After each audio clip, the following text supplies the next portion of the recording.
तो आज हम पतंजलि योग के समाधिपाद के सूत्रा नंबर 37 का व्याख्या करने की कोशिश करूंगा, जो इस प्रकार है। वितराग विषयम वा चित्तम। इसके पहले सूत्र में पतंजलि सूत्रा नंबर 36 में यह कह रहे हैं कि विशोका व ज्योतिष्मति। इसका मतलब उन्होंने बताया था कि अभ्यास करते करते साधक को यदि शोक रहित प्रकाशमय प्रवृत्ति का अनुभव हो जाए तो वह भी मन को स्थिर करने वाली होती है। इसके बाद तुरंत पतंजलि एक अगला सूत्र देते हैं, एक और उपाय दे रहे हैं कि आपका मन कैसे शांत हो, आपका मन कैसे स्थिर हो।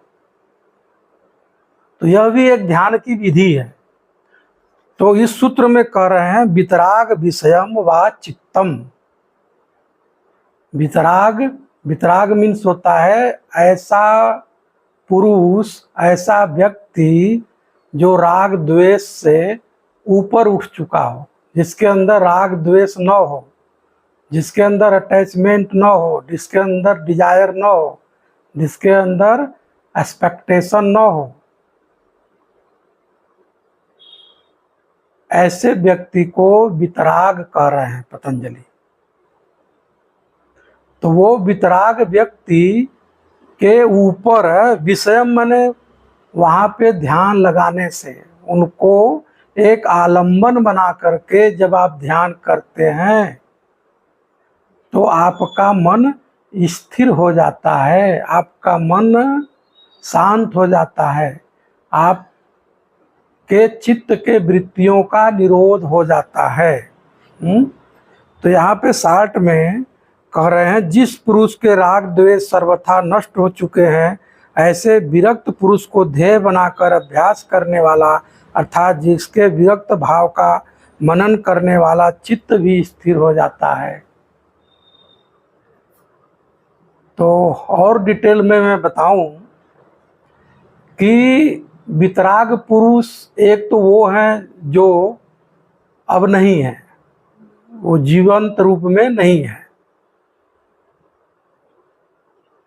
वो हो सकते हैं पतंजलि भी हो सकते हैं, वो कबीर भी हो सकते हैं, वो रैदास भी हो सकते हैं, वो जरथुस्त्र भी हो सकते हैं, वो मुहम्मद भी हो सकते हैं, वो क्राइस्ट भी हो सकते हैं,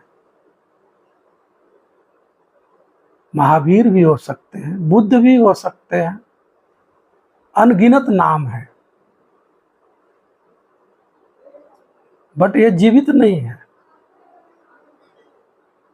तो जैसे जे की स्मृति कह रहे हैं कि दृष्टा ही दृश्य बन जाता है। दृष्टा जो है दृश्य बन जाता है। कैसे बन जाता है?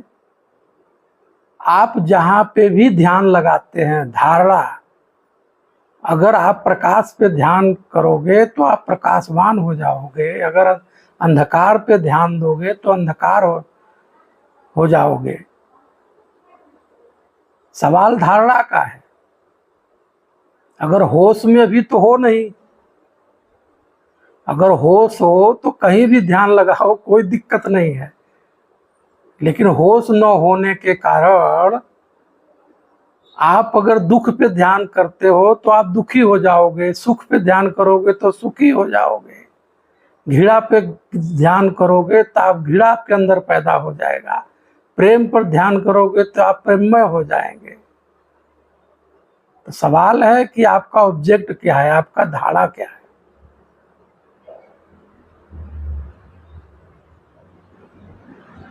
तो एक तो लिविंग नहीं है, जो बट लिविंग नहीं है।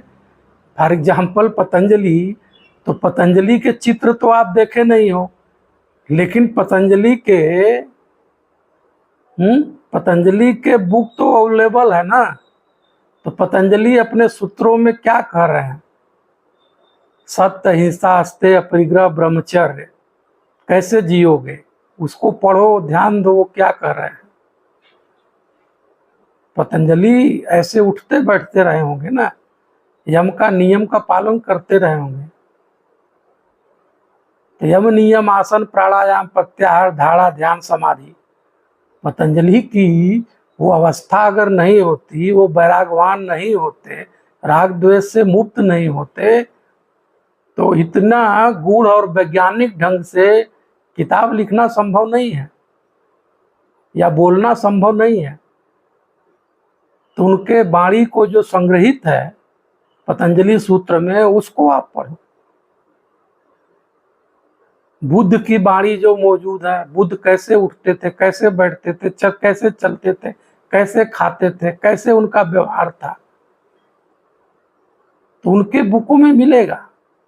कुछ मिलावट हो सकता है, लेकिन आपके लिए एनफ है। आप जागोगे तो मिलावट भी पता लग जाएगा कि क्या मिलावट है। पतंजलि में भी कुछ मिलावट है तो आप जान जाओगे ये चीज मिलावट है।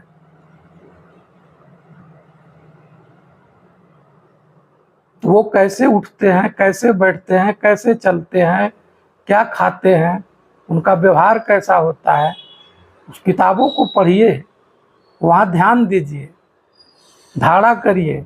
आप भी धीरे धीरे बच नहीं पाओगे, आप भी वैसा ही हो जाओगे। पतंजलि कुछ नहीं करेंगे आपके साथ, बुद्ध कुछ नहीं करते आपके साथ, बस एक कैटलिस्ट की तरह काम करते हैं, एक उत्प्रेरक की तरह आपके जीवन में उतर जाएंगे। अगर एक क्रिमिनल कैसे जीता है उसको आप धारण करते हो, एक पूंजीपति कैसे बना जाता है आप उसको देखते देखते पूंजीपति बनने के लिए संघर्ष करते करते बन जाते हो, गलत गतिविधियों में लग जाते हो, देखते देखते कब चले गए पता नहीं चला। उसी तरह अगर बीमारी अगर इन्फेक्शन करता है, वो फैलाव करता है, बढ़ता है, इन्फेक्शन बनाता है, तो स्वास्थ्य भी बनाता होगा।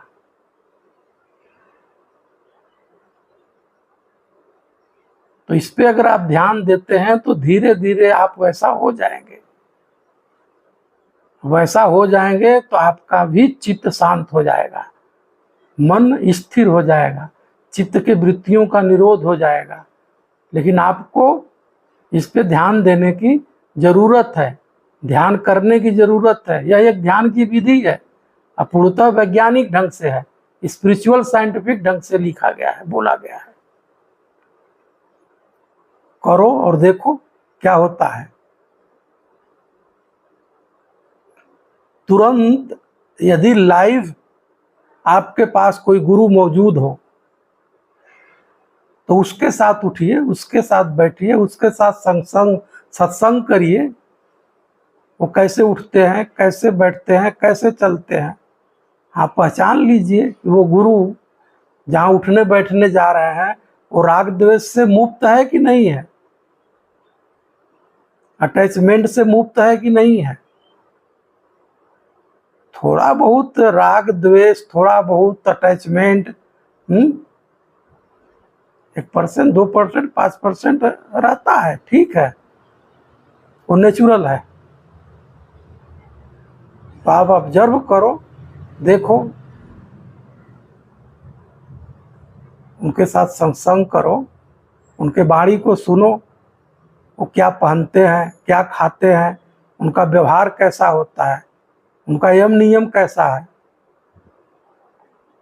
तो धीरे धीरे देखते देखते ही वो कुछ नहीं करेंगे। आप सरेंडर करोगे, आप होश पूर्वक वहां जाओगे, तो जो भी गुणवत्ता है उनके पास, जो भी प्रामाणिकता है उनके पास,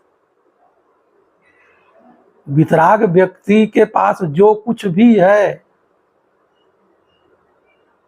आपके अंदर प्रवेश कर जाएगा। एक ऊर्जा के रूप में, विचार के रूप में, भाव के रूप में आपके जीवन में बरस जाएगा और धीरे धीरे आप रूपांतरित हो जाओगे।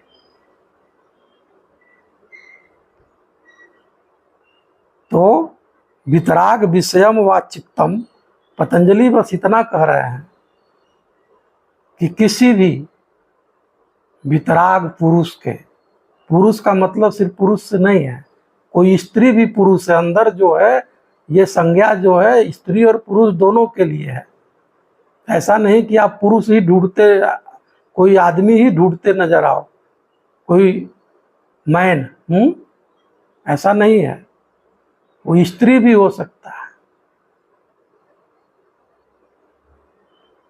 राग द्वेष से मुक्त वितराग स्त्री भी हो सकती है, तो उसके पास भी जाएं आप। तो वितराग विषयम व चित्तम, वितराग पुरुष के ऊपर ध्यान करने से, धारणा करने से आपके चित्त के वृत्तियों का निरोध हो जाता है, आपका मन शांत हो जाता है और दृष्टा अपने स्वरूप में स्थित हो जाता है। बार बार सूत्र का इंडिकेशन है कि कैसे आप अपने चित्त के वृत्तियों का निरोध करें, वरना इतना पतंजलि को बोलने की कोई जरूरी नहीं है। आप कैसे समझ सकते हो, बस वो बोलने का प्रयास कर रहे हैं, इंडिकेट कर रहे हैं।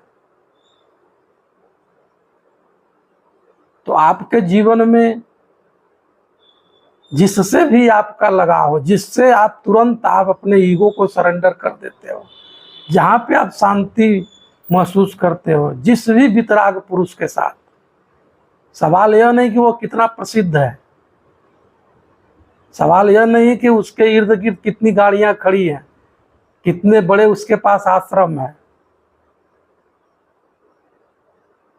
जिस भी व्यक्ति के पास आप रिलैक्स महसूस करते हो, शांत महसूस करते हो,